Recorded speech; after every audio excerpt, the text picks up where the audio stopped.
జిల్లా పలమనేరులో ఎమ్మెల్యే అమర్నాథ్ రెడ్డి ఆధ్వర్యంలో tower clot Venkateswara స్వామి ఆలయం వరకు ర్యాలీ నిర్వహించారు.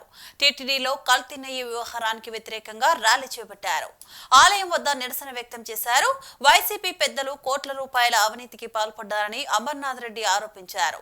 జంతువుల కొవ్వుతో తయారు చేసిన సింథటిక్ గీతో దాదాపు 20 కోట్ల లడ్డు ప్రసాదాలు తయారు చేశారన్నారు.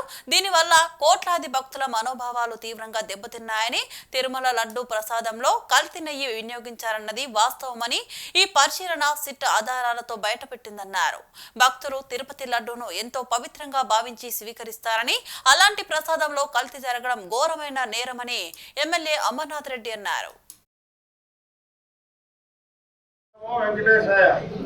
ప్రపంచంలోనే అతి ఎక్కువ మంది నమ్మేటువంటి దైవం, అతి ఎక్కువ మంది భక్తులు ఉండేటువంటి ఒక భగవంతుని సన్నిధిలో గడచిన ప్రభుత్వం ఏర్పడిన తర్వాత జరిగినటువంటి పాపాలు మనమందరం కూడా, ముఖ్యంగా ఏ గుడికి పోయినా ఆ గుడిలో ఇచ్చేటువంటి ప్రసాదాన్ని దైవంగా భావించి ఆ ప్రసాదాన్ని మనం స్వీకరిస్తాం.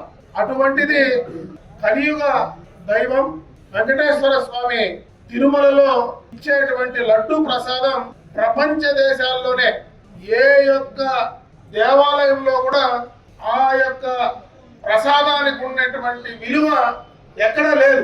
దేశంలో నలుమూలలకు పోయినా, ప్రపంచంలో ఏ ప్రాంతానికి పోయినా తిరుమల లడ్డు గాని మన చేతిలో తీసుకొని పోతే భగవంతుని చూసినట్టు ఆ దేవుని వద్ద రాలేకపోయినా ఆ ప్రసాదాన్ని తీసుకొని దైవంగా భావించి ఆ ప్రసాదాన్ని తీసుకునేటువంటి సందర్భాన్ని ఒకసారి గుర్తు చేస్తా ఉన్నా.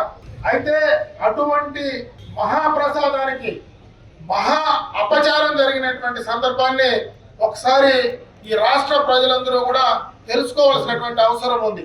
ఎందుకంటే గతంలో 2019లో ప్రభుత్వం, వైసీపీ ప్రభుత్వం అధికారంలోకి వచ్చిన తర్వాత, అంత మునుపు అధికారంలో ఉన్నటువంటి చంద్రబాబు నాయుడు గారి నాయకత్వంలో అప్పటి టీటీడీ బోర్డు ఈ యొక్క తిరుమలకు సంబంధించినటువంటి నెయ్యి విషయం పైన బోర్డులో రెజల్యూషన్ తీసుకున్నారు. జూన్ తర్వాత అధికారంలోకి వచ్చినటువంటి